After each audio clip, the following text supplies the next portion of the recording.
Hi, welcome to Market Alert for Wednesday, the 30th of October 2019. So yesterday, the key indicator turns bullish on Bitcoin as it struggles to break above 10,000. So even though the market's moved up significantly higher in the last few days, it is struggling to move higher. And that's because obviously there's been no more news to back up the statement that came out on Friday of last week from the Chinese about getting into Bitcoin when it was completely and utterly illegal prior to this. So yeah, we've got a situation where the market's gone through the 200 MA and is now sitting in a sideways range, and you can see this in the 4 hour as well. So the market consolidating, it's not breaking down at the moment. It could do, but you can see we're at 9223 and it needs to break through the resistance that we had over the weekend there of, you can see there it went through the 10,000 area, 10,585, but has failed to hold and needs to get above this level. And again, yesterday you can see how the 200 MA held this market, and then eventually it broke down, and then we saw them buy back in and bring the market back. But otherwise the market was fairly sideways for yesterday. And then again you can see how this market's under pressure. This is the short time frame, and if it's not closing above the 200 MA, it's certainly not going to close above the 10,000 mark in any of the other time frames, that's for sure. So we can see at the moment this market under pressure to the downside following the news at the weekend. Meanwhile, in the stock market, this is the big one of the day. We've got the FOMC announcement tonight, and you've got to be prepared that they may not actually reduce rates as well. And then what will happen? Well, we'll have a look at that option in just a moment. But yesterday, the market treading water, as you'd expect, waiting for this. It's a major decision for the market in order to move higher. And like I say, if they don't drop rates, then the market's only going one way. Simple as that. And the options are priced in at the moment to indicate this as well. You can see here that we went down to 1186. I pointed this out yesterday, and it's been marked up on the overnight because of uncertainty. Well, yesterday's trading session, not overnight, during yesterday's session at 12:48.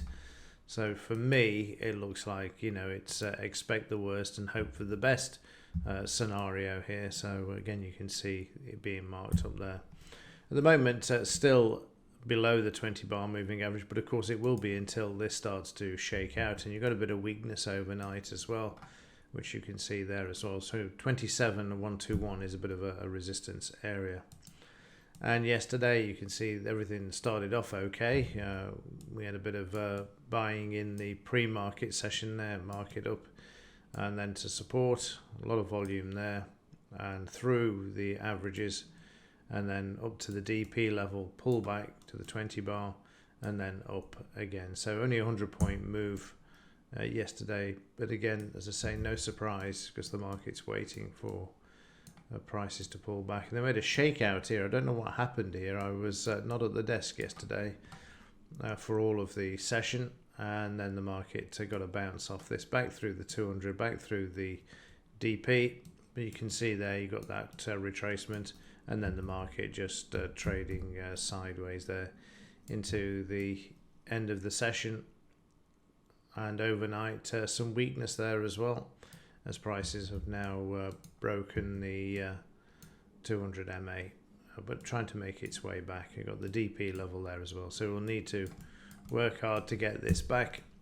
It's a matter of what the market will do in the pre-market session. They may ramp it up in the on the basis that they're not going to reduce rates, and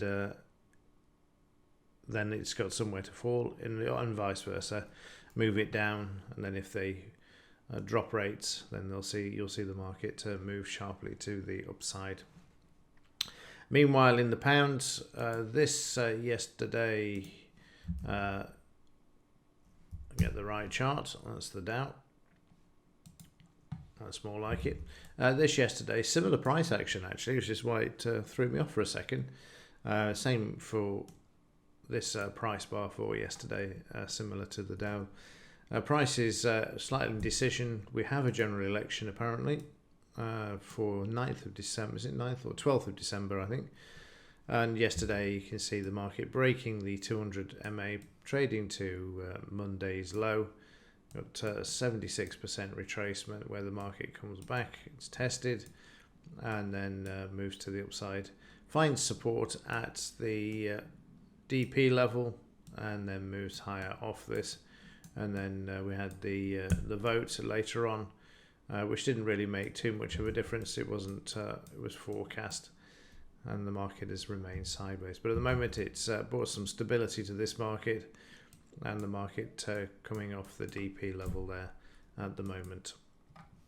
And then finally, we've got the 10-year, which is still increasing. Normal market to 0.21. So we can see that we're definitely out of the inversion at the moment. We could always go back, but at the moment we're out of it. So again, recession en route for next year. So I don't want to be the prophet of doomed. I'm more of the camp of forewarned is forearmed. That's an indicator that's never actually failed to forecast a recession. Okay, that will do it for this one. Like I say, be prepared for this evening just in case they don't reduce rates. If they do reduce rates, then it's going to be a long time before we get any further reduction. So if we don't get any downside in the stock market tonight, then over the next few weeks we're going to get plenty, because there is absolutely nothing to send the market back to the upside apart from a trade deal with China, with Trump, and I think there's more chance of the Pope popping around for a cup of tea, to be honest, than that ever coming off. So with that, thanks for watching. See you in the next one.